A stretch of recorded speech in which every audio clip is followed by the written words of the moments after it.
Hi everybody, welcome to the Crafty Corner where you're crafting with Katrina.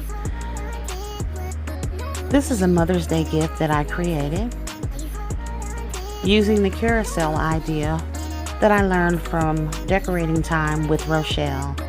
So if you're not following Miss Rochelle, please go over there and follow her and watch her tutorial on how to make this carousel. I added a mom necklace that I got from Temu. I placed some foam in the bottom and added the flowers, and I also placed some prayer cards in there.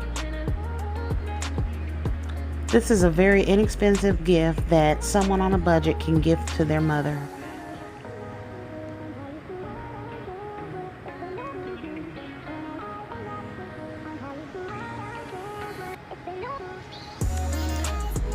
I used the balloon sticks to put the carousel together, as well as the hot glue gun. And I think that this turned out very cute.